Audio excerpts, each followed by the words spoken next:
faculty member at the University of Pennsylvania and is being chaired by Professor Charles Wrights, who is a former faculty member of Philosophy and Social Science in the Kansas City Community College. I will now request Professor Lamas to take over and introduce the panelists. And I'd also like to add that each panelist shall have 10 minutes to present. Thank you. Thank you so much, Muskan, for your introduction and for your work on this session. I too welcome everyone to the Ninth Creative Theory Colloquium, September 7th, 2022.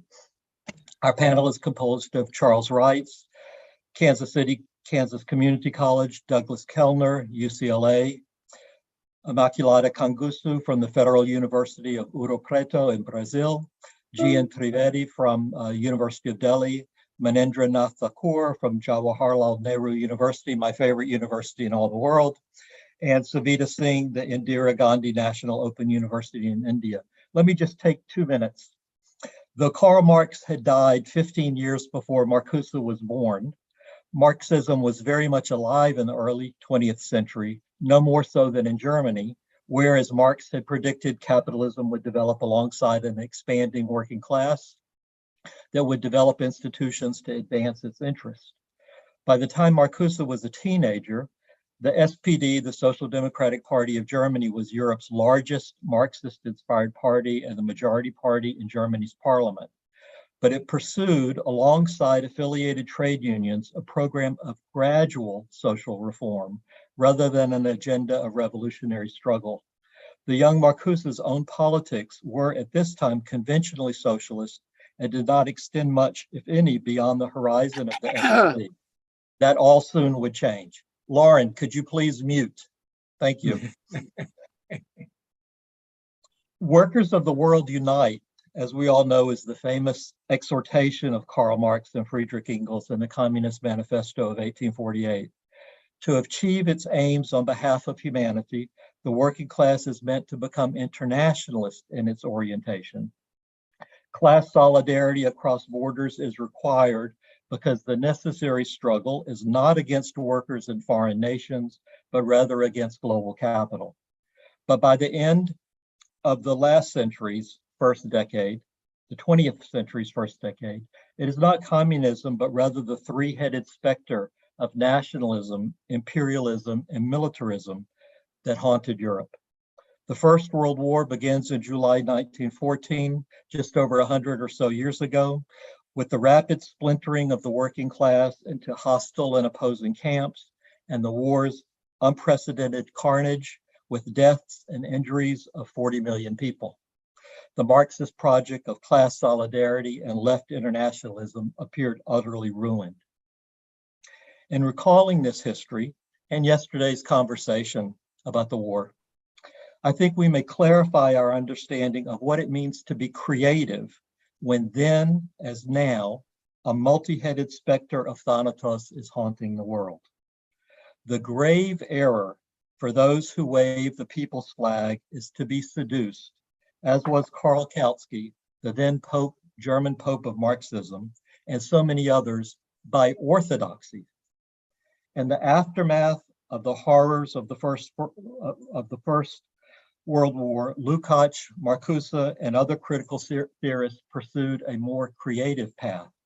So then I put it to you that the enemy of creativity is orthodoxy, the orthodoxy of determinism, the orthodoxy that denies human agency in changing the world, the orthodoxy that does not have the will to remain committed to the emancipatory project of internationalism and to the other important liberation struggles of our time. I pass the baton to my good friend, colleague, and comrade, Charles Wrights.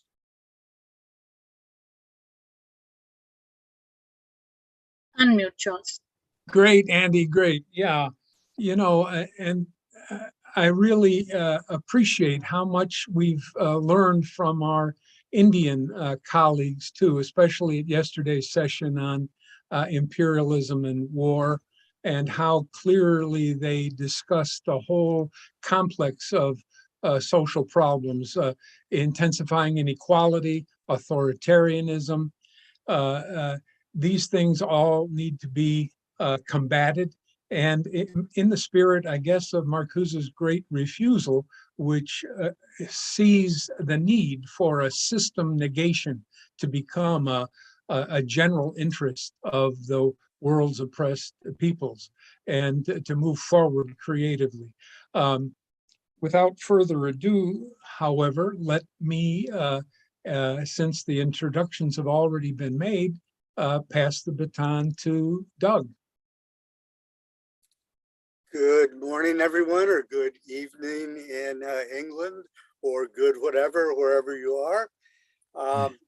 In my paper, I will argue that Frankfurt School critical theory model illustrates how a critical theory must be creative. In the 1930s and the 1940s, the Frankfurt School critical theory analyzed the changes in contemporary Western capitalist societies from previous social formations in terms first of the transition from a market capitalism described by Karl Marx to state capitalism, forming or critiquing the forms of fascism that had developed in Germany, Italy, and other places in Europe compared to the democratic state capitalism in the United States and other Western societies. A creative critical theory describes changes from the previous socio-historical formation and provides a critical analysis of the state of the contemporary moment, the contemporary social situation. So this is what I'm going to argue about the whole history of critical theory. It's creative in its very formation and development. It requires you to think and to theorize all the changes, all the new contradictions, new forms of struggle, new forms of domination, and new forms of liberation. Now, immigrating to the United States from fascist Germany in the 1930s, the Frankfurt School described the changes in the economy, state, culture, ideology, and consciousness in the democratic state capitalist countries, characterized by the continued hegemony of a capitalist economy and increased role of capitalism in constructing the state, culture, social, and ideology, society and ideology in the United States and other Western democracies. This was the time of the New Deal, the first time we really had a state capitalism under Franklin Roosevelt in the United States, and different European countries had labor parties. So state capitalism, as Frederick Pollock and Franz Neumann and other members of Marcuse of the Frankfurt School argued, had become a dominant new state of capitalism in the 1930s and 40s in a period of economic crisis and then soon war. So following this model, I argue that a creative critical theory must describe the changes that have taken place in the US and other capitalist societies since the 1930s and the 1940s that the Frankfurt School described, and will focus on transformation in media, culture, art and high culture, ideology, everyday life, capitalism and technology in the contemporary period.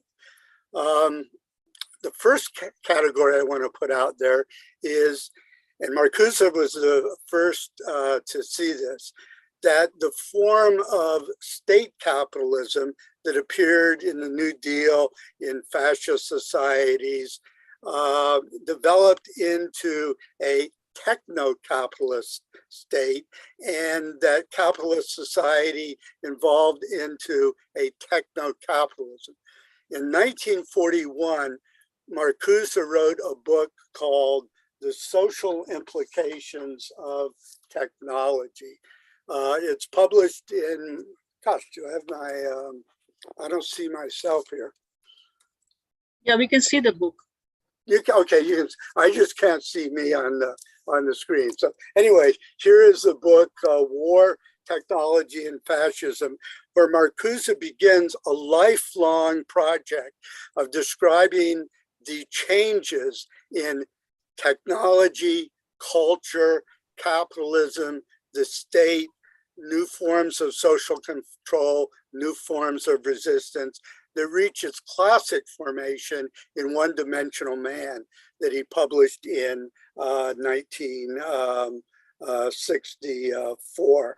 Now, Marcuse followed Adorno and Horkheimer in Dialectic of Enlightenment, written in the 1940s in exile from Nazi Germany in the United States, by arguing that the mass media of communication, or what Adorno and Horkheimer described as the culture industry, provided powerful new forms of social control.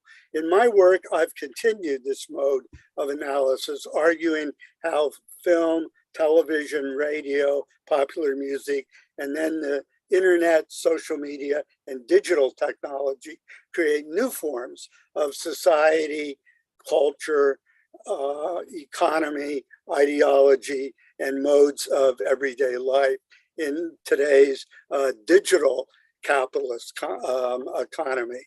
So a creative critical theory grasps the changes and provides analysis of the contemporary moment that highlights both oppressive features and emancipatory aspects, and thus directs critical theory to provide tools for radical practice to address the key forms of exploitation, repression, and oppression in the contemporary moment, and thus serves the interests of liberation and radical democracy, as Herbert Marcuse did throughout his life. Now, the oppressive tendencies that we faced in the United States and other parts of the world are an authoritarian state capitalism. Donald Trump is probably one of the worst examples of this. Although Putin, you could say Russia is really an authoritarian state capitalism. Possibly you could say this about Brazil, India. You know, many countries have these authoritarian forms of state government that the Frankfurt School described. So we're in a world historical struggle now between democracy and authoritarianism.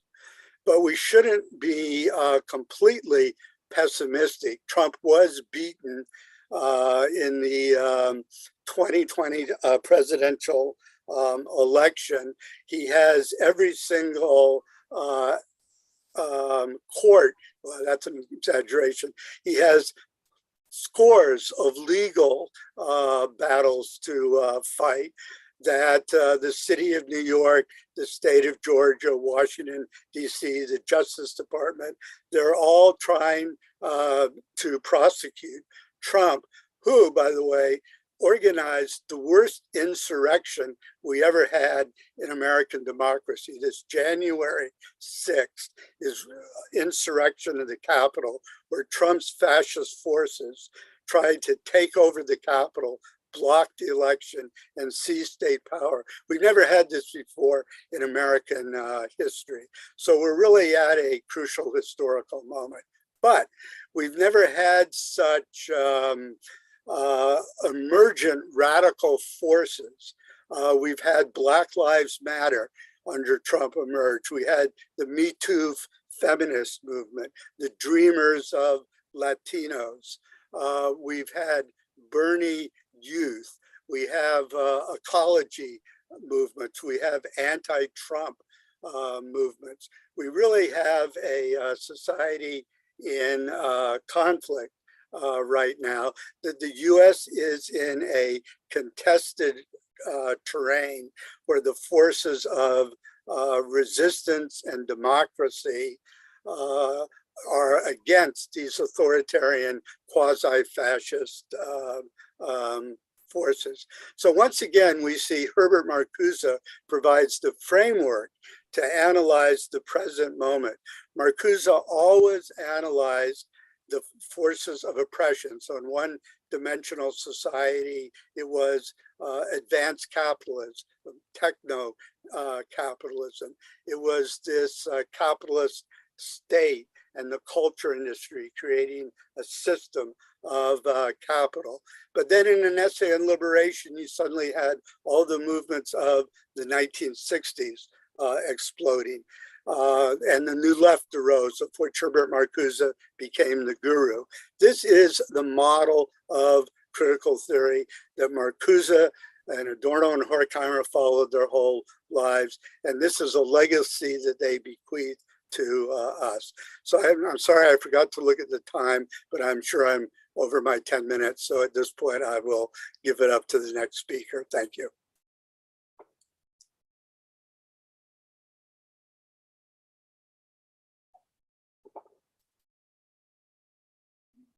So Immaculada, that's you.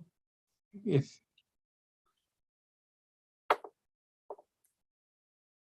Okay, thank you, Charles. Thank you, Doug, and thank you, Savita and Andy and everybody who organized this nice meeting.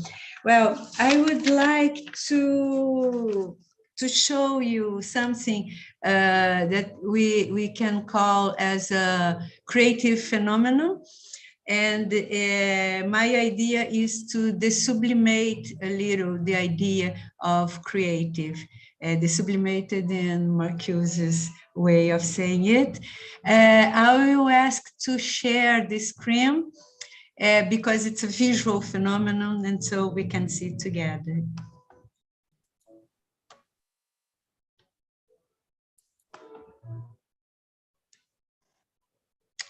Okay.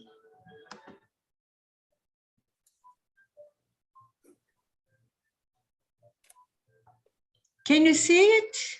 Yes. Okay, let's try to do it bigger.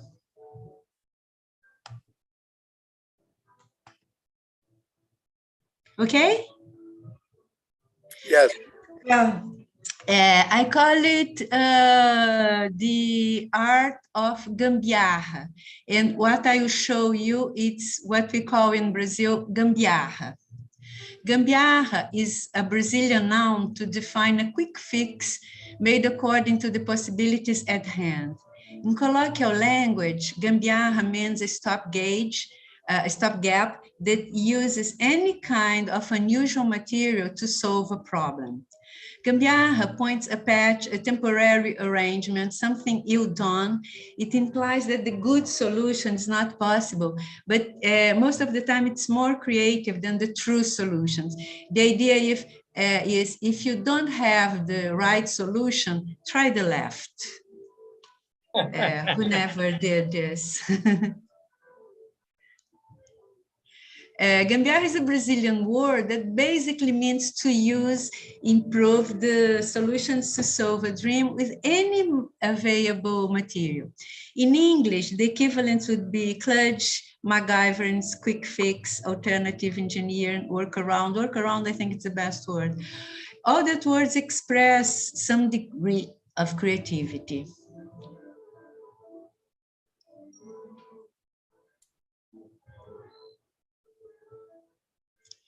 To take the phenomenon visible, I show some photos made by a Brazilian artist called Cal Guimarães, and this work is named Gambiarra.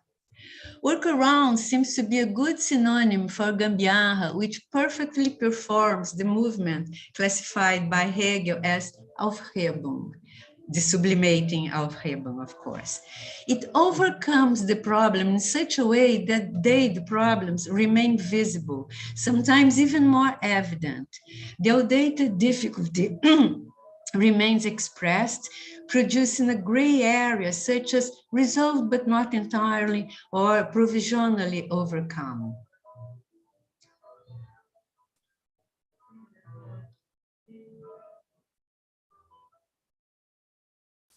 The gambiarra reveals the possibility of doing things in multiple ways. Sometimes in the razor's edge, a gambiarra is the voice of the void in its material expression. It means somebody didn't give up. The photos present creative solutions when ordinary ones are not available. So Gambiarra is kind of extraordinary solution. They arouse enthusiasm from two sources. The first is linked to the pleasure of finding a way out of an impasse. The second from seeing these transformative encounters turn into work of art. The originality of both the artists and the Gambiarras themselves inspires because it touches the highest of human faculty, the creative imagination, in a very sublimate way.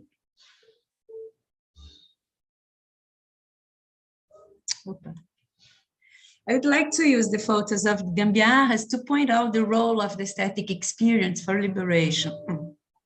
I begin by quoting except from the preface of Marcuse's Aesthetical Dimension. I argue that by virtue of its static form, art is autonomous vis-a-vis the given social relation. In its autonomy, art both protests these relations and at the same time transcends them. Thereby, art subverts the dominant consciousness, the ordinary experience. The old one have done this too. Marcuse considers the fact that the need for radical change must be rooted in the subjectivity of individuals themselves, in their intelligence and their passion, their drives and their goals.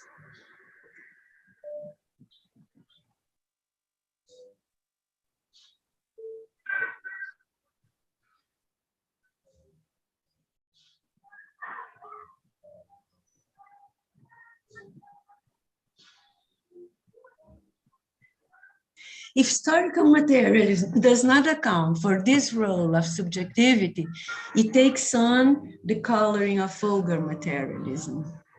Okay.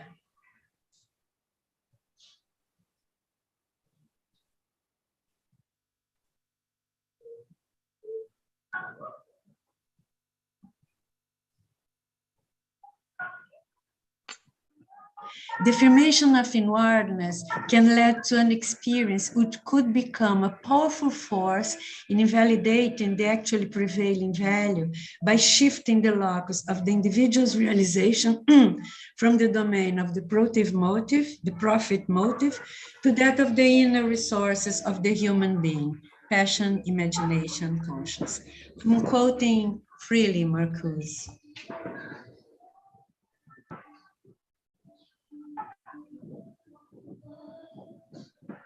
For hot and, well, the emergency of human beings as species beings presupposes a radical transformation of drives and needs. Solidarity, Marcuse say, will be on weak grounds where it not rooted in the instinctual structure of individuals. In this dimension, men and women are confronted with psychophysical forces which they have to make their own without being able to overcome the naturalness of these forces. This is the domain of the primary drives.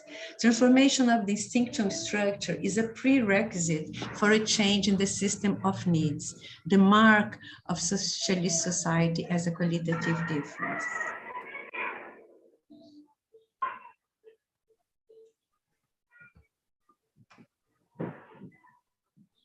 Art remains a decent force. Art cannot change the world, but it can contribute to change the consciousness and drives of men and women who would change the world.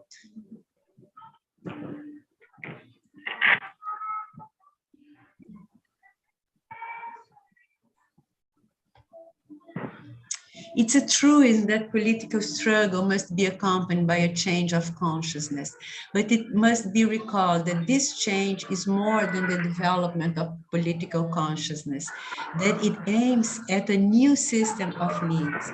Such a system would include a sensibility, imagination, and reason emancipated from the rule of exploitation.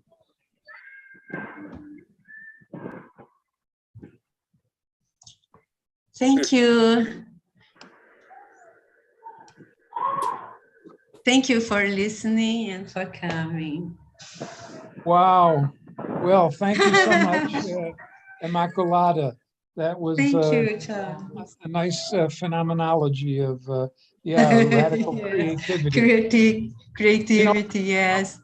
Our third speaker is Professor G.N. Trivedi, a professor at Motilal Nehru College, University of Delhi, and his research interests include the study of socio-political change, political theory, Indian democracy, and the people's struggle. And he's authored 3 books, Politics of Social Change, Political Change in China, and Modern Political Philosophy.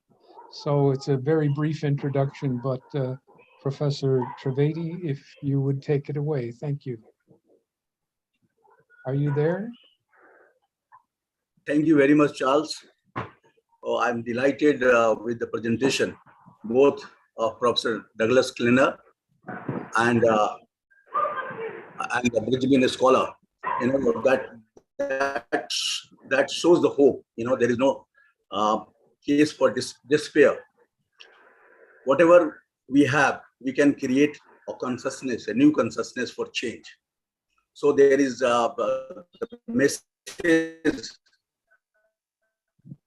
that is loud and clear that we should do whatever we have at our command. There is no reason for despair or pessimism. So with this thing about creative theory, although my work or my understanding of creative theory and my association, long association with creative theory, compels me to contextualize my understanding of creative theory. And in that context, I just identify 3 things. And 3 things like previous presentation, it also shows the way out and how we have reached such a stage, you know, a stage where it seems that there is no going back. So three things that I have identified. The first is, you know, the decline of ideology of democracy. You know, democracy, the meaning, the dominant meaning of democracy is giving power to the people, demotic power. You know, demotic power because people nurture hope that their demands, their grievances will be addressed by democracy. But what happened? Democracy failed in our country and many parts of the world. And since 70s, if you enlarge the canvas, then you find that there was oil crisis. I remember in 71 book written by Rawls, The Theory of Justice. It was followed by another book by Nozick, defying Rawls. But this is the time when there was oil crisis and reversing the welfare measures, or what Douglas Klenner, he called it state capitalism. It started with New Deal of Roosevelt. So that was negated by this oil crisis, and later on by Conservative Party under Margaret Thatcher, Ronald Reagan in America. So the total reversal that we experienced only after 90, after the fall of Berlin Wall. You know, so we in the name of removing license permit Raj, the state regulation, we shifted to a new paradigm that was more in sync with the time globally. So in that context, a state retreated. Many social security measures were withdrawn. And this created a problem here. A society like ours, it's such a diverse society. There are diverse demands, poverty and all this. That created a real problem. And that real problem was not addressed. There was a kind of ambiguity, pessimism all around. In that pessimism, the traditional centrist political parties, even left parties, they did not know what to do, how to cope up with the change situation. And in this ambiguity, they followed the logic, dominant logic of that time. I remember the main centrist political party in India that introduced restructuring, economic restructuring. So that created a kind of apology, a kind of apologetic about earlier problems, because it was fed that welfarism, it has created a kind of inefficiency. It doesn't allow growth. So in such situation, there was radical reforms within centrist party, even within left parties. So people realized that the earlier promises that not met, and now the change situation, it is better to follow the logic of change situation, go by the logic of dominance. And that dominance, that has created a real problem. Now, this persisted. Now it is persisting in a more authoritarian and aggressive form, not only in India, but other places also. What has happened? How to confront? This is a real challenge before creative theory or critical theory. How to confront this situation? It has taken roots, and dissenting voice is coerced in our society or anywhere. It is not tolerated. So in such a situation, I find that there is a total absence of alternative political discourse. You know, there is a crisis of secularism in our country, but how the other political parties, except the present ruling dispensation, how they are meeting the challenge of secularism, crisis of secularism, not by following constitutional values, but joining the chorus given by the dominant political party, following the logic of dominant religion. So the party, centrist party, is being trapped by the so-called or the real authoritarian party, the majoritarian religion. You are not sticking to constitutional value. Indian constitution, its commitment to secularism is quite firm, quite strong. But that commitment is going away. Centrist political party, the main opposition dictates of constitution, it follows the logic of the present political party. What has happened in West Bengal? Communist Party of India, Marxist, they followed global paradigm. And what happened? They declined. After 3 decades of rule in the Indian state of West Bengal, their existence is nowhere, because they just shifted from their position. They were so defensive. And in such a situation, there is a total lack, total absence of alternative political discourse. You know, unless you distinguish yourself from the dominant paradigm, you can't change, you can't confront the situation. You know, we know the history. History is a guide. Feudalism could not have been defeated unless there was a revolutionary capitalist force. You know, Congress party in India, colonial time, it was not a mass party, because it was following basically England educated Indians. They were leading Congress movement initially. So it was not a mass party. It was following the same liberal democracy, parliamentary democracy logic. There was no distinction at all. But when Gandhi came, he developed alternative discourse, alternative political discourse of Swaraj, liberation. He came up with this book, Hind Swaraj, in 1909. And this is one of the wonderful books, as he is the critique of modernity. And so he turned the movement, anti-colonial movement in India. And because it was radically opposed to the colonial political framework, he created a new political idiom, political vocabulary, more in conformity with our own tradition. So that made Congress party a massive force. That made Congress party a mass party, and ultimately India got independence. So the point I want to make, that there is a lack of alternative political discourse. And in such a situation, the benefit goes to the dominant party. The party becomes more and more strong. So unless we, the countervailing forces, if they are not developing a counter political narrative, I think there is no future. You have to, history is a guide. there is a vision, there is an insight. You can take insight from history. History can guide the future course of a struggle. The last point I just want to make how to confront the authoritarianism. This is a challenge for all democratic people everywhere, not only in India, but everywhere. Douglas Klinner, he referred Trump, what kind of society he made America. January 6th. But here also, what has happened in our own country, the inevitability of a struggle. You can't escape it. A struggle is the only savior.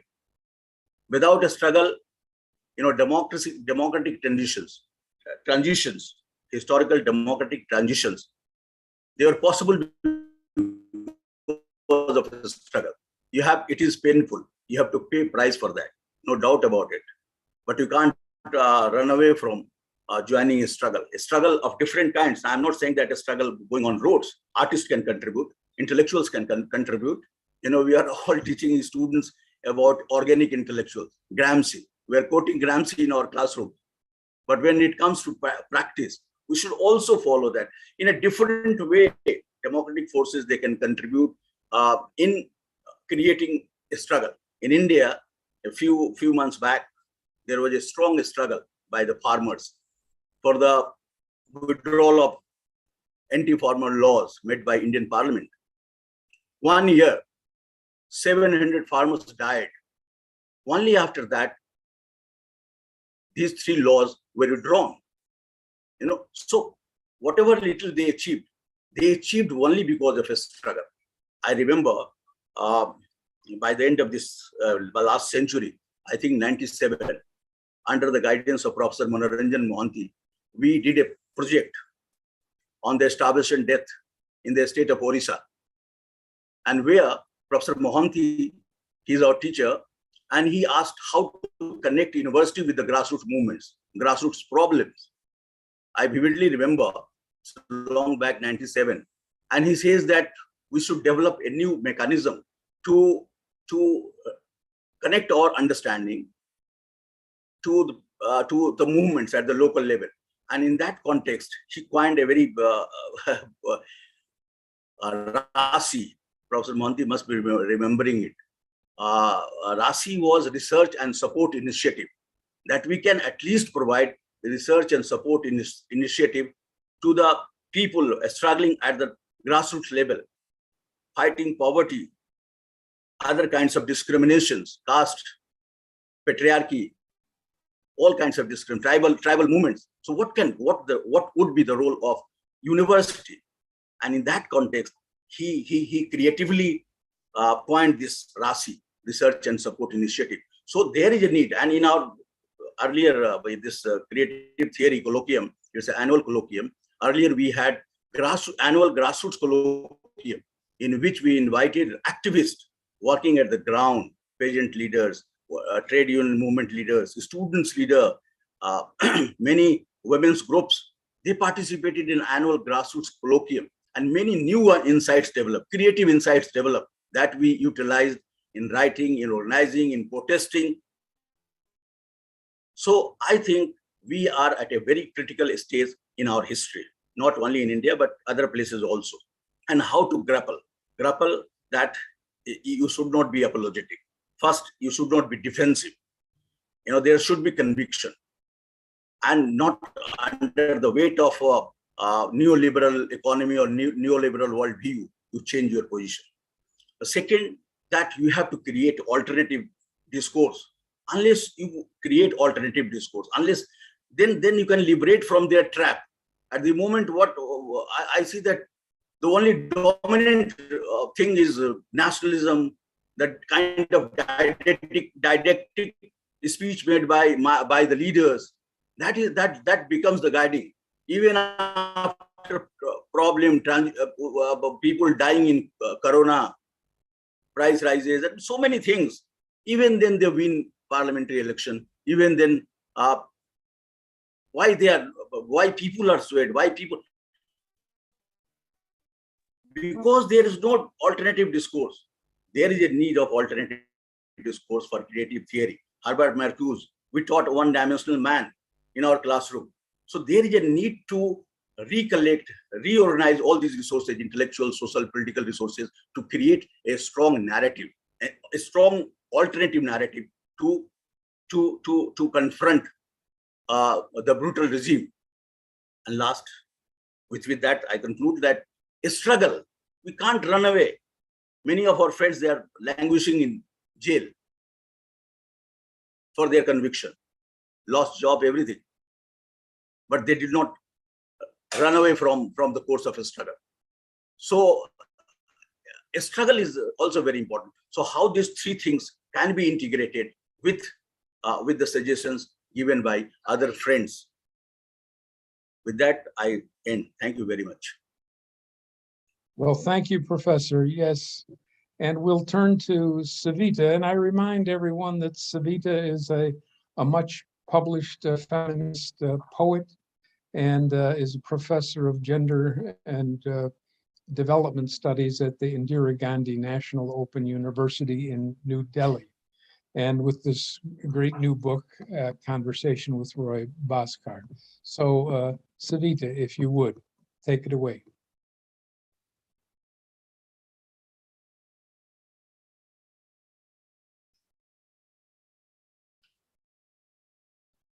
Is Savita there? You're muted, Savita, you're muted. You're muted, Savita. All right. Yeah, Can you there hear you me go. now? Okay. Yes, So good. thank you, Charles. And Jian, I couldn't hear your last sentence, but I could follow up till your memory that has taken us back to 10 years back, perhaps, about our colloquium, our grassroots politics colloquium and all. So what I want to say today is that we have been a creative theory association, which has become an association now. It is a trust. And we have worked very hard in the sense that because of the legacy of teachers that we have, Marxist teachers like Professor Randeep Singh, Professor Manranjan Mahal that is talking about. At the moment, Creative Theory Association is thinking very ambitiously, if you want to say, about finding a way into the world of activism and in the world of theory. And if I take you a little bit, personalize it a little bit, today we are discussing, we are together, the Herbert Marcuse Society scholars and creative theory scholars. This is a historic moment for us in the sense that two critical creative frameworks, theoretical frameworks, are coming together or have come together. And we are trying to think that these two contexts, one context which is of advanced capitalism, within which Herbert Marcuse created his critical theory, and there is this a context of South Asia, India. I wouldn't call it post-colonial because it is defined in a certain way. We don't subscribe to that kind of definition for ourselves, but a less developed capitalist economy, that I can say. So here we have two contexts within which we are trying to think through a way forward together. This is the aim of this particular session. We can think together about a newer framework, not alternative, because we are, both of us are very close to each other, but a framework in which we come together as thinkers who would be able to study many things, many issues. One issue Jian pointed out about the prevailing condition today in our country, which is till say even 2 years back, we would have called it proto-fascist or authoritarian, but I have no problem in calling it authoritarian state today. Because democracy, in the name of democracy, what is being practiced is non-democratic form of negotiating or things or governing. So we have a situation where you have authoritarianism, which has come to us because of neoliberal economy, because of world capital. And it has taken us in a way aback, because we had got quite comfortable with the way we were struggling within our democracy to make it more democratic. The possibility is now from 0 to say 100. With this, we are placed as far as the democratic future of India is concerned. When I went to the conference in Santa Barbara, to your conference, I realized that the issues that were discussed over there are that we discuss ourselves over here.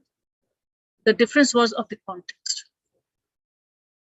So the first issue is that in which way should we do critical creative thinking and work, so that those concepts, even Marcusean concepts, I'm not suspecting that they are not applicable. How can they be useful to us in our present political context? Creativity I'm reserving for the last part that I will be talking about. At the moment, we are struggling for, or we are thinking about creating a framework in which critical thinkers of not only Marcusean society, but of various other groups should be coming together. What should be the term and condition, theoretical term and condition for us to come together, so that we think about each other's contexts and social realities in a way which is empathetic, the way which is based on a solid foundation of solidarity. First thing, this is the challenge that we need to answer. Second thing is that we would very much like, and this I had said even there when I went for the conference at Santa Barbara in 2019, that I would like Marcusean thinkers, young scholars, to be interested in India, to study Indian society. You know, there is one professor who's a hermetician, who worked on, went to Germany to interview Hans Johann Gadamer, right? I have also worked on him, and he was very enthusiastic. When he began to have a discussion with him, Gadamer knew nothing about India. He had heard about Gandhi, and this is no aspersion. This is absolutely because it's there in the booklet that he published. So the thing is that it is important that our society, our situation should be studied with as much empathy and with as much intellectual interest as we study the Western situation.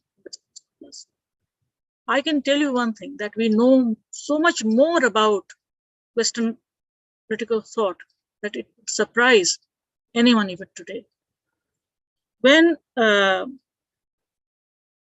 J.L. Mehta wrote a book on Heidegger, it surprised Western scholars. Hannah Arendt picked him up because she couldn't believe that an Indian professor of philosophy would write about Heidegger's philosophy with such depth and authentic understanding. And after J.L. Mehta went to Harvard University, was appointed as a professor, he could not write anything more interesting. Why? Because in one of his essays, he mentions that there was no possibility in that university to study Indian society back in exactly the way he studied Western philosopher at PHU. All right. So what I mean to say is that there has got to be some measure of intellectual equality in terms of kind of work that we want to do. Third point is And these are all because we believe that it's possible. Our two contexts are not incorrigible. They're not philosophically incommensurable with each other. After all, the force that unites us is the same, which is world capital. Sooner or later, we face the same kinds of situations. So, second point is this. Third point is that for us, Randhir Singh, Manoranjan Mohanty, and Roy Bhaskar, they have been very inspiring. They have informed our adulthood, our scholarships. They have formed us in a Marxist way, but with a great sense of freedom and creativity. We have all written on Randhir Singh, our intellectual memoir. If you read that book, which Dhananjay has edited, it will tell you how we have been nurtured as scholars. It's like our apprenticeship. So the ground that is laid over here is quite solid, and it has a sense of universality, which even in Roy, you will find this appeal that universality or transcendence, for example, are not the concepts that are so alien, or they divide us so much that our context cannot be brought to.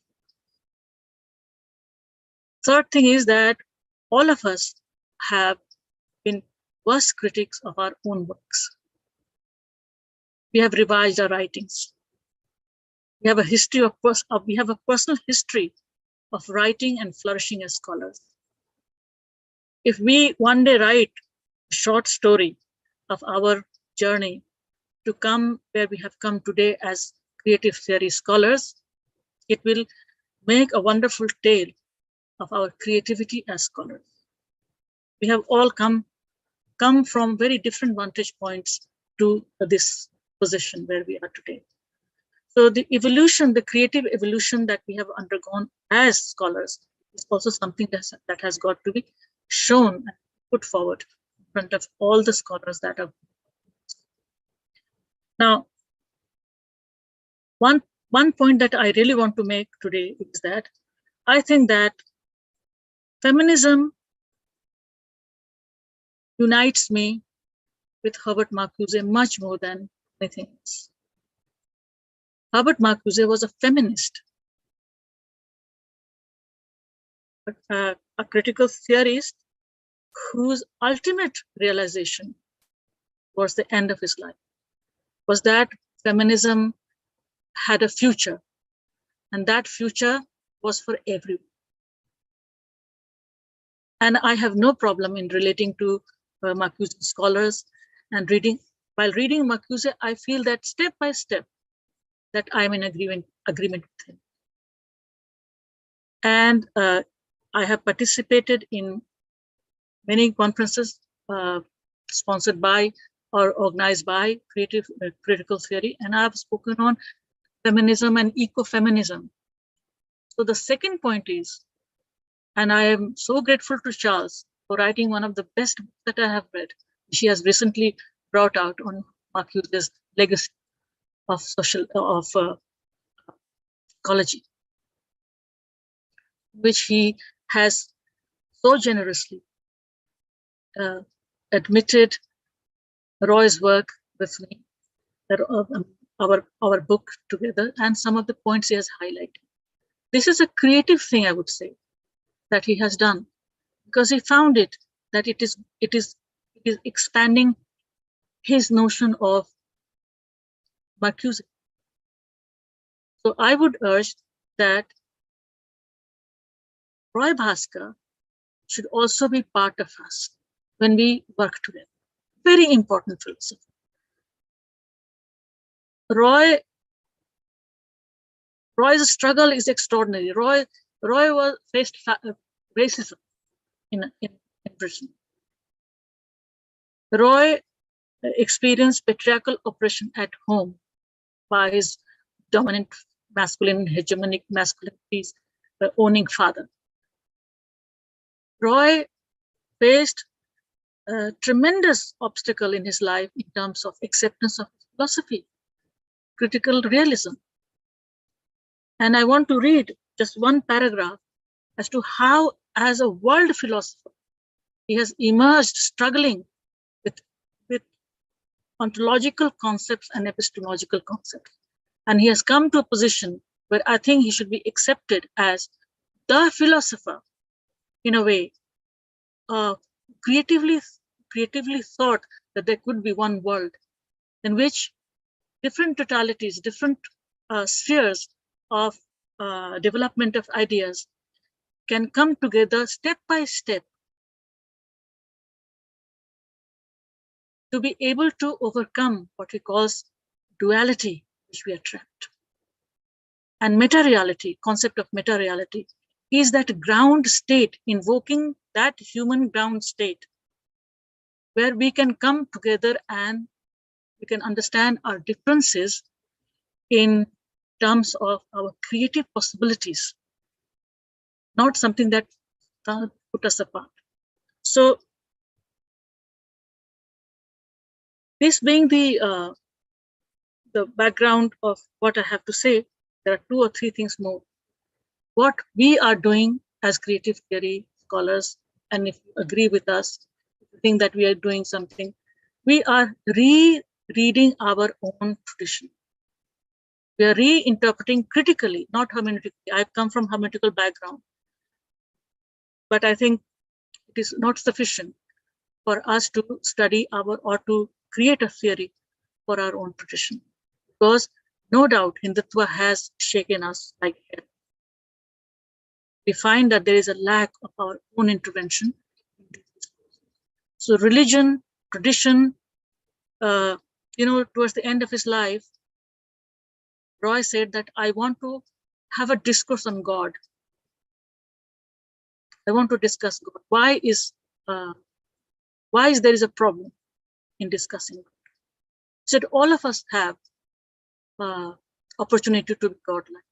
All have those essential. We actually said that we have inherited. It's inbuilt into us. Those kinds of. Otherwise, if we didn't have, we would have never imagined the concept of God would have never emerged. There is something that implicit in us that make us so inquisitive and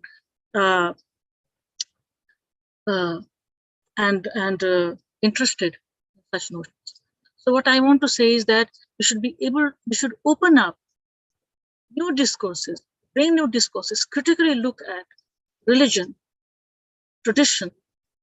We should examine some of our important texts which are valuable to others, and somehow because of our own secularist bent of mind did not pay attention. Communist regimes in this country, which were successful regimes, ruled for 30 years, as Jean pointed out, in West Bengal, collapsed. So we are ready to study, have a dialogue on issues that are very pressing for us at the moment. I am quite inclined to work in the field of ecofeminism myself, because like Roy, I think that it is our future. This way of thinking is futuristic, and it is highly creative. I was having a discussion with Manindra just an hour ago, and he said, why are you so insisting on Vandana Shiva's thing?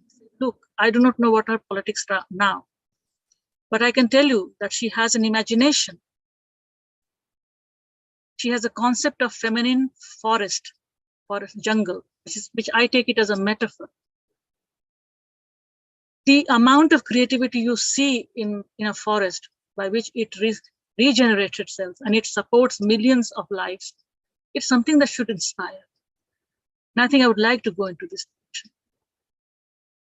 And I have at the moment two philosophers, the male philosophers, whom I would not call masculine.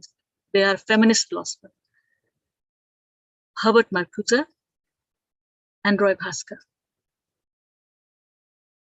I called Roy my brother.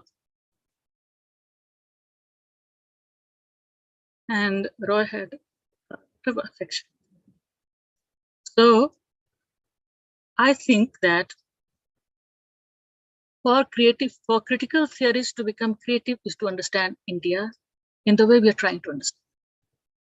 And for us to be creative is to understand Marcuse and all the other rest of the work that Marcuses have done and look at their practices. In great empathy, we should be working so that nobody says that Marcuse was a philosopher of the developed capitalism, because there are Marcusians who study the whole world. So in that sense, that differentiated, layered way, I think we can afford to be creative. Thank you. Thank you, Savita. Thank you. We have one more presentation that we're awaiting, and that's from Manindra Thakur, who teaches at the Center for Political Studies at Nehru University. He offers courses in Indian political thought, political ideas in Indian intellectual traditions, and radical movements in India. And his published books are Politics of Knowledge, Democracy on the Move, and Wounded History, Religion, Conflict, and Psyche and Social Healing. So if you would, Manindra, if you please. Thank you, Charles. I think both my colleagues have said most of the things that I would like to say, or I would have said. So I'll make 5, 6 short points. The first point is my obsession at the moment is to find out which direction the world is taking. And I'm not depending on the philosophers or social scientists to find that out. Well, I think philosophers are also very late, and social scientists are definitely living in the past. I depend on literature, and therefore I'm conducting a survey of dystopian literature, globally speaking, and trying to see what kind of indications are they giving. Sometimes we feel that those novels are not close to reality, doing some new imaginations, but I think they are important to read because they are telling us what is going to happen in the next 50 years' time or 100 years' time. And that is where my trouble lies, because I'm not very optimistic about that. Removing Trump, removing 1 or 2 prime ministers here and there will not change our fate. I think there is a huge force emerging. There's a direction that world is taking. The direction gives a lot of pessimism to me. And what we really need to do is a total paradigm shift.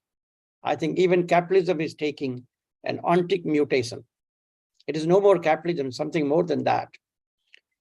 And that is going to be very, very dangerous for human beings. I think in next 20, 25 years, large number of labor force will be outside the industries.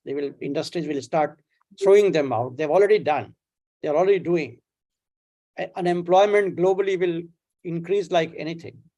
And I don't see any pressure from below organized trade unions to fight that out, fight against that. So the hope that this kind of capitalism will return one day to welfareism again, I think is a false hope for me. So this kind of pessimism should not be taken as if I've given up. I think the task before critical theorists or creative theorists is to look for new utopia. Unless we create a new utopia, we will not be able to really mobilize people against the existing system. And that utopia does not seem to be emerging at the moment. All small or big movements we are doing, and that was the point I was making earlier. They are fragmented movements. They are very nice movements, very important movements. I don't want to integrate them and make a kind of big movement, one monolithic movement. What I'm saying is all these movements together, are not giving me sufficient reasons to trust that we are going to have a new utopia in near future. So I think the major task for intellectuals today is to look for new utopia. Where do we look for it? How do we look for it? I think one most important thing is to open up our minds to look for philosophies, available resources in different traditions, particularly Asia, Africa, and Latin American traditions. But they have really struggled hard against colonialism. The US has not experienced colonialism. UK has not, Europe has not experienced colonialism. We have experienced. And we have also waged a war against colonialism. So a lot of experiments, a lot of resources they have generated during that time. Plus, there are resources still left which were available in the pre-modern times. So probably we need to open up more and engage with different radical traditions or philosophers of liberation available in those reasons. Not that we give up the philosophers of liberation who are there in Europe or America. I think Marcuse and Marx and all of them are extremely important. Without their contribution, we would not have been able to understand the way capitalism operates today. But probably their understanding of several other things, and I will mention some of them, need to be expanded further, need to be explored further, need to be negotiated with different available resources. And that is what is second task, I think. So what are those things? For instance, let me mention. I have very carefully read the idea of human nature in critical theory. Erich Fromm, I was a great fan of Erich Fromm, but I think Roy Bhaskar exposed me to this idea that despite all this, they are actually working on very detotalized ontology. And therefore, we need to look for retotalized ontology, which could be available in different other areas, different other reasons. So many other things, emotions, feelings, the finer aspects of human beings. I keep fighting with Savita that, Savita, you don't need to go to Vandana Shiva to theorize ecofeminism. Your poetry actually articulates that very well. And you can just go deeper into a dialogue between poetry and philosophy, two aspects of yourself, to discover what could be the new philosophy of ecofeminism. So I think that is one very important aspect, that there are concepts and categories. They have been used. They need to be expanded further. Take, for instance, the study of consciousness. I think study of consciousness is much richer in Indian tradition than anywhere else. And I can talk about that in detail if you ask me.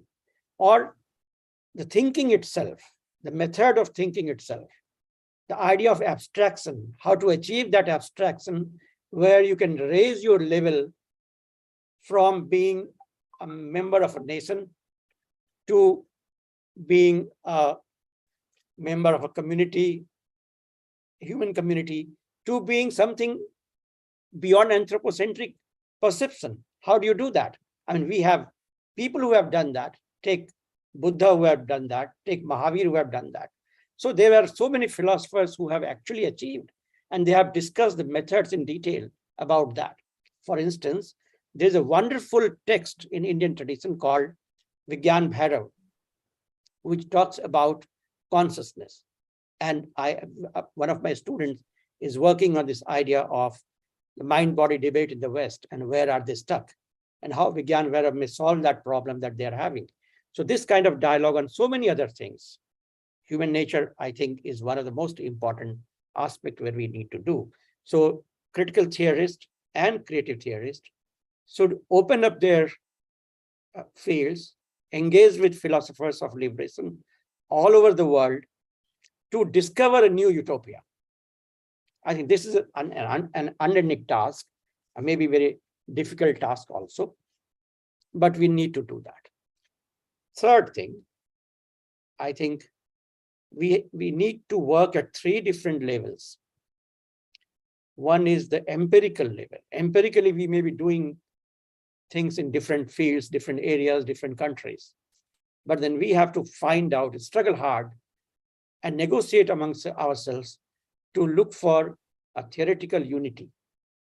And when I'm saying unity, remember that that is always emerging. It's a negotiated unity. And then third layer, we need to get into the philosophy. And the philosophy needs to be constantly revisited. So this is another task that we have to perform through negotiation. And this negotiation, as Savita was telling me, that this negotiation has to be very democratic.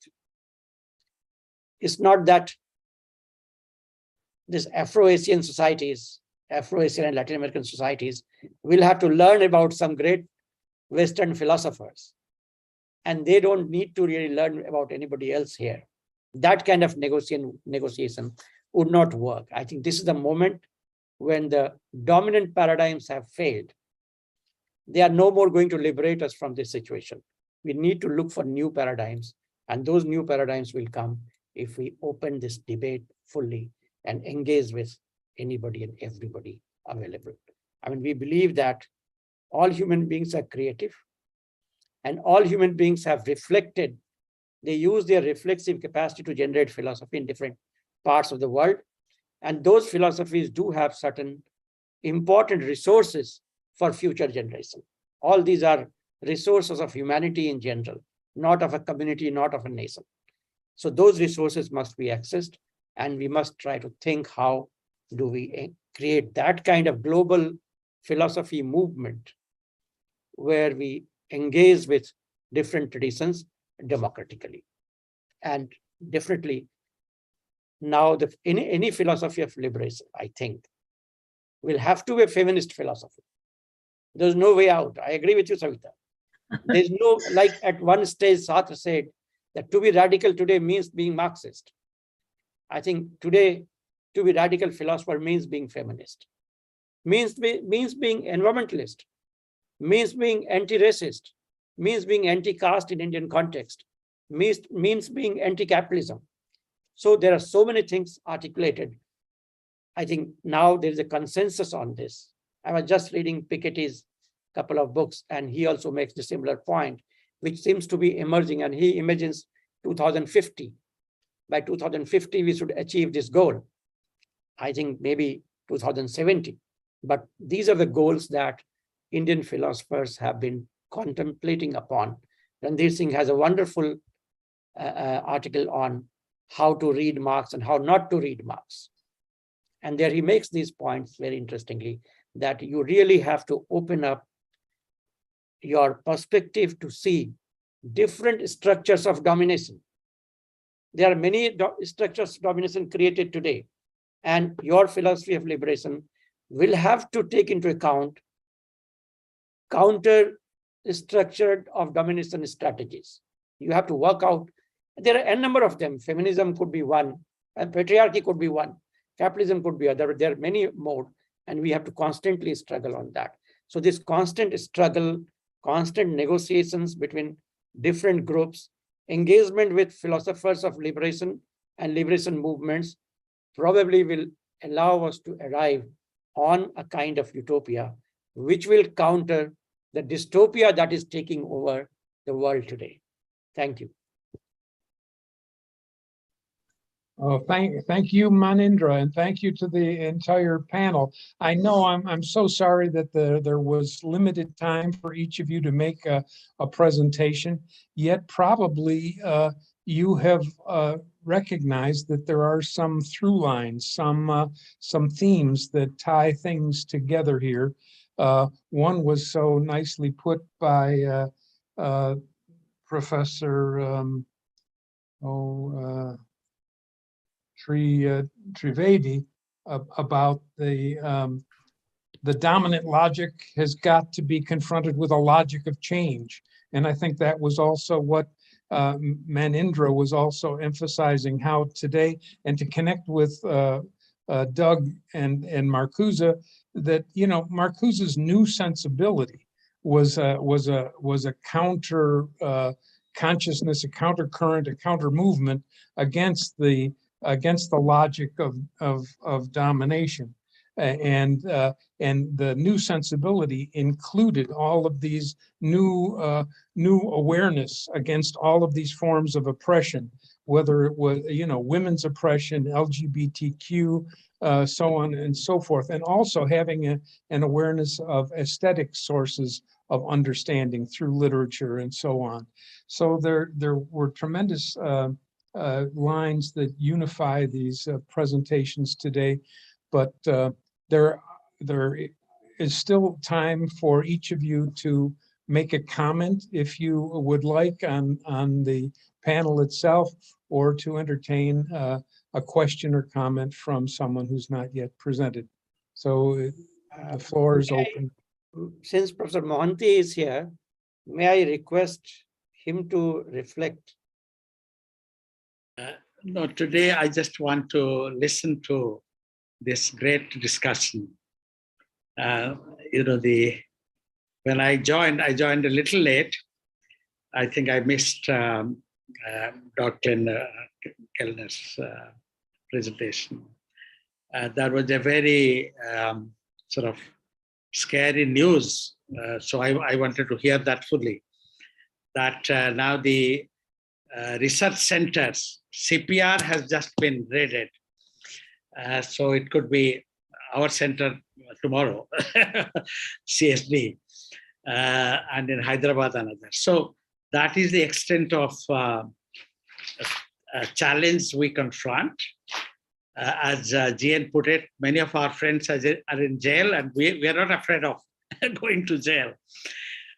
So I was in that state of mind, but slowly, you know, as all of you, you know, particularly, you know, that the great concept that Kangusu gave, Gambera, a very, very creative concept. You know, it means literally a sort of practical stopgap, immediately preferred thing, but it means really creative possibilities of many, many,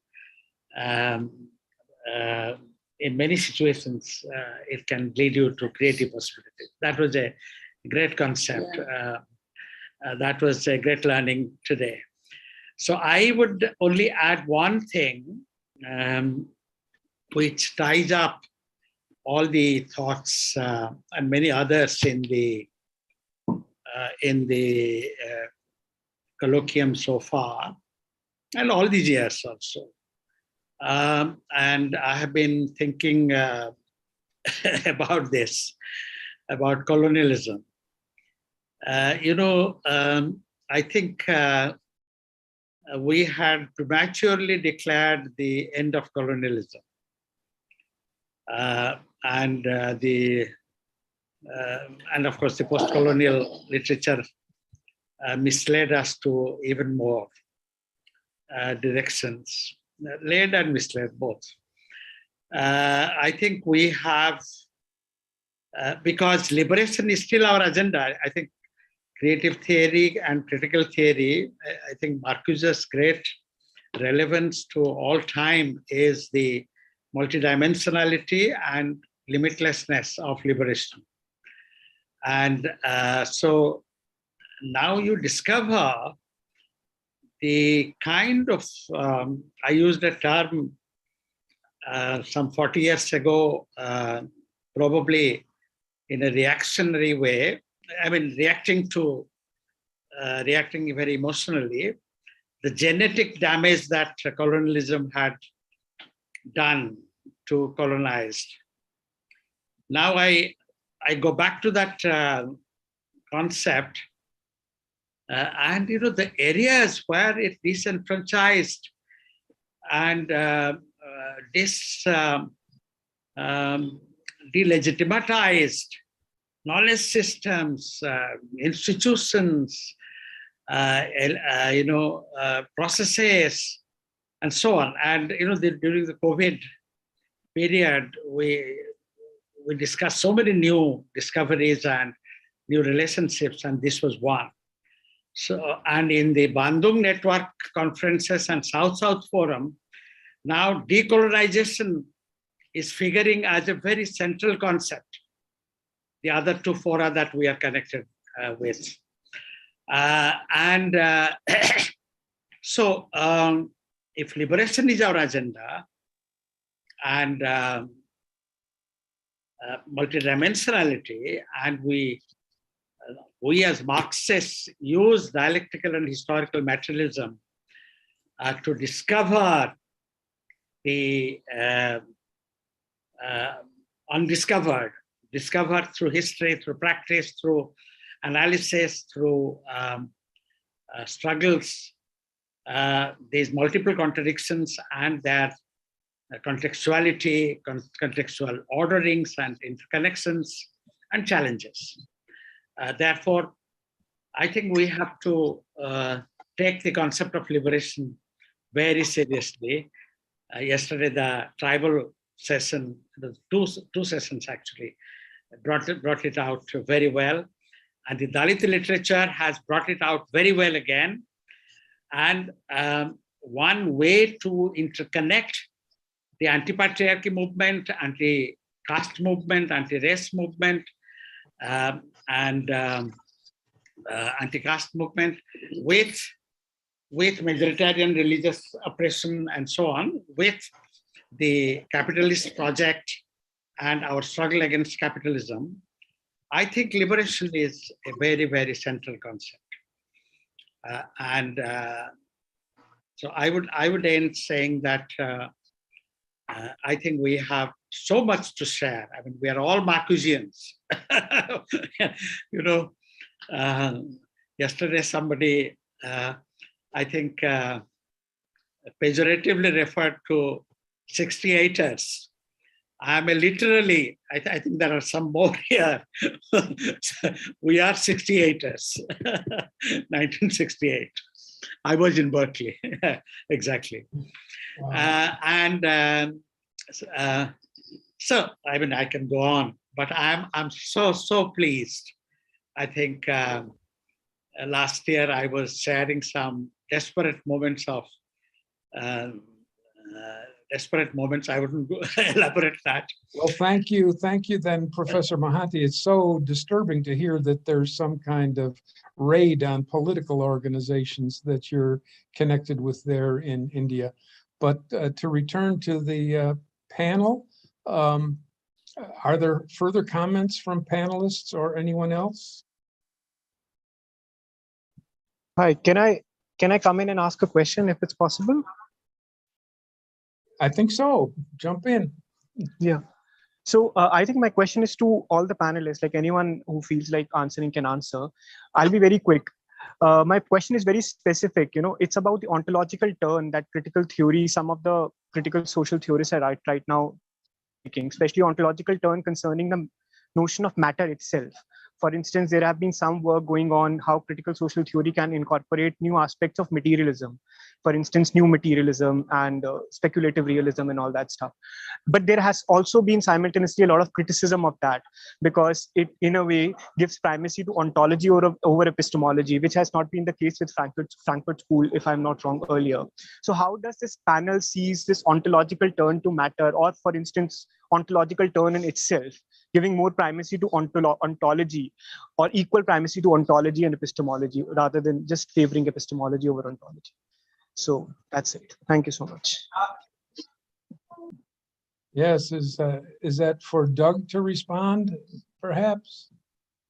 I think anyone who feels like answering, because it touches the core of critical social theory. So anyone who thinks of answering can answer, please. Well, Marcuse, of course, was a great philosopher, and he had ontology in his work, ontology of the body. I mentioned technology. It was an ontological force for Marcuse. It was constitutive of new forms of being. So the media are forms of ontology.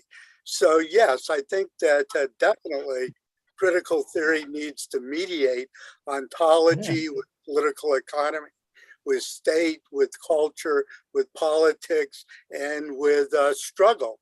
That ontology, is a philosophical concept that is kept alive in the Marcusean tradition, and we shouldn't shy away from it. So I appreciate that the question was brought up, and I'll stop there. Yeah, I think, and we just saw Immaculata hold up Hegel, Marcuse's volume on Hegel called Hegel's Ontology. So, and certainly the theory of nature and historical materialism, they all have ontological underpinnings, and all of that is still under debate and is developing further. I got to turn off my mic and open it up to anyone else, because I've got sirens in the background here that are probably. All right. Can I come in, Charles, over here? May I come in?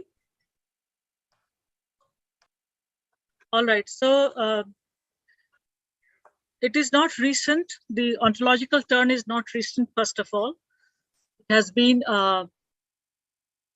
in modern philosophy, for example, Heidegger was someone who actually was reversed this relationship between ontology and epistemology. And because I was talking about Roy Bhaskar, it is this, he is an ontological thinker that way. And the ontology is what he calls to be our ground state, which is marked by, which is constitutive of some of the best things about human beings. That is to say, creativity, love, and right action and judgment. So we derive these things from these things that are implicit in everything that we do. So any social theory which does not take into consideration ontology and does not understand that epistemology is only a subset of ontology will obviously make mistakes in terms of generating what in Roy Bhaskar's term, heteronymous situation, totalities, which are in any case overcome by more closer universal totality. But it's not rejected, but they have a lower status in the philosophical world of critical realism, and I think also in critical theory of Frankfurt School. Thanks, Savita. Who's next? May I? Yes. Okay. Well, I would like to congratulate Savita and all the guys who organized it, because I think that the focus, the local, the ring of the struggle is imagination, is creativity. That's why we have so many devices to shrinkle our creativity, offering us a lot of images and a lot of things to desire. So you don't have to imagine anything, because everything is already done. And this, because it's impossible to arrest creativity. Everybody dreams at night.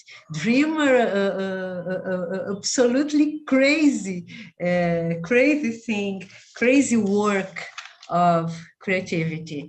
So, and I would like to say something about Manindra's speech too.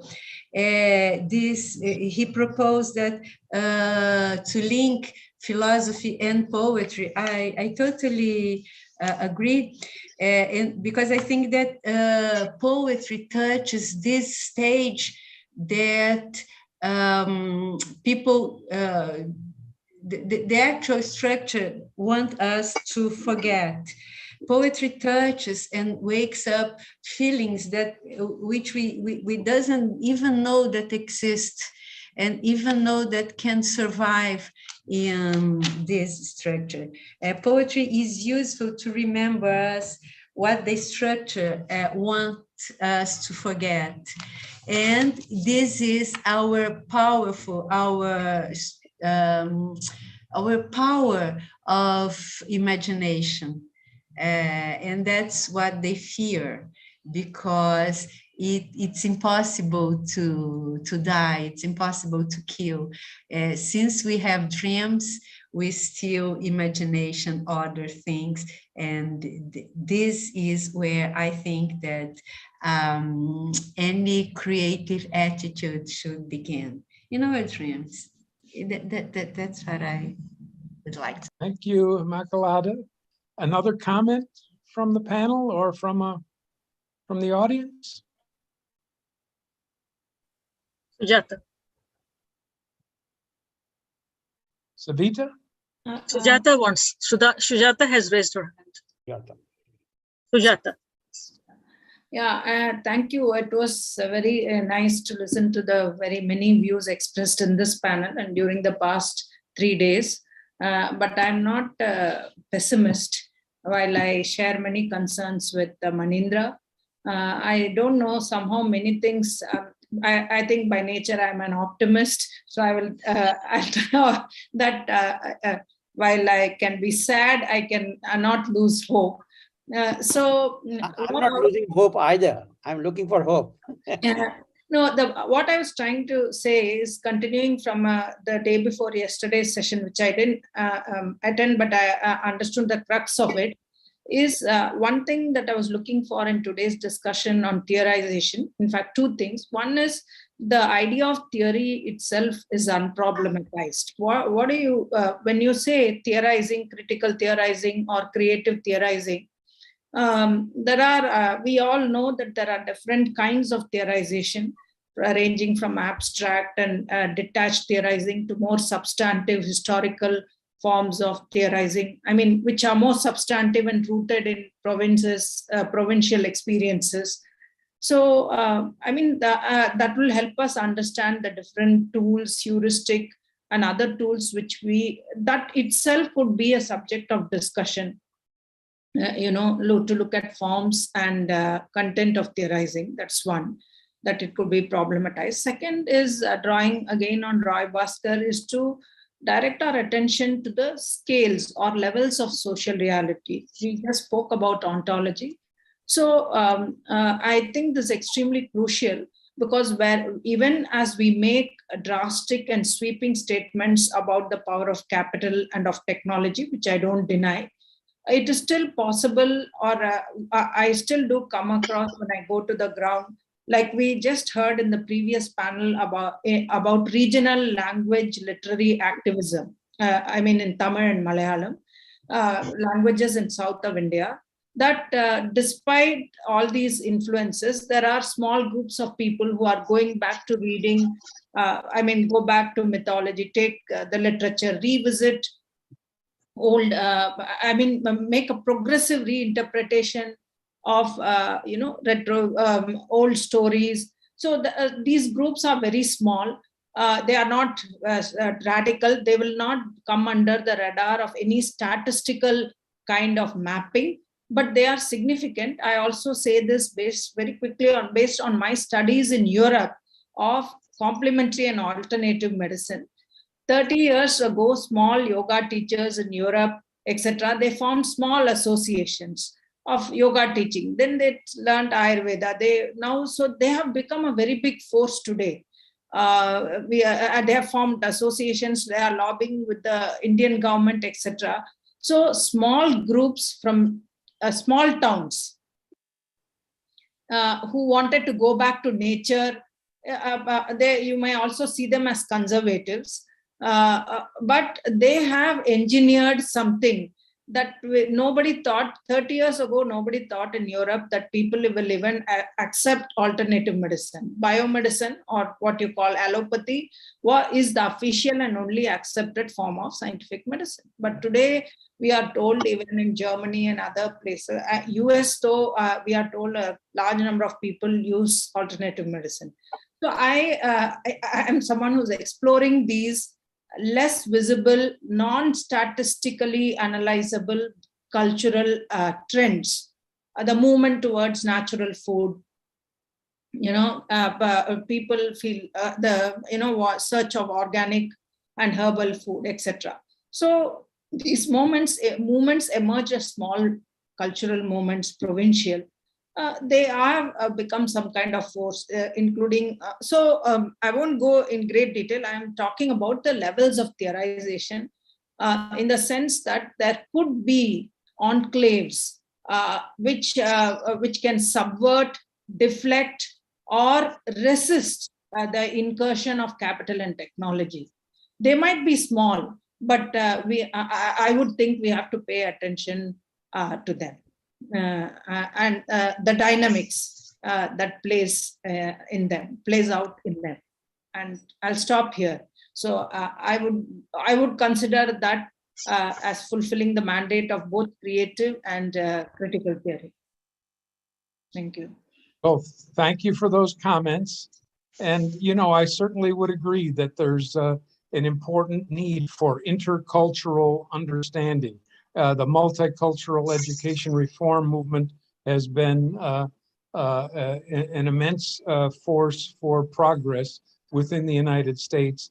And certainly we have to get beyond the Western tradition and the orthodoxy that Andy made mention of at the beginning of this panel, that Doug has shown quite clearly Marcuse grappled with, and he came up with creative new ways to conceptualize and explain the contemporary situations. I think maybe we're at the close of our panel, and I would like to thank all of the presenters and maybe turn it over to Andy for a last word.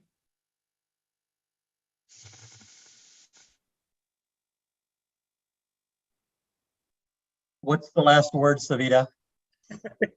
You tell me. Love, solidarity. Great. Forward. Manindra? Yes, I think these three words are very important.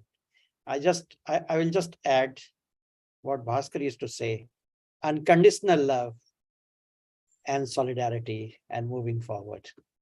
The ingredient for the new utopia. Utopia, yes.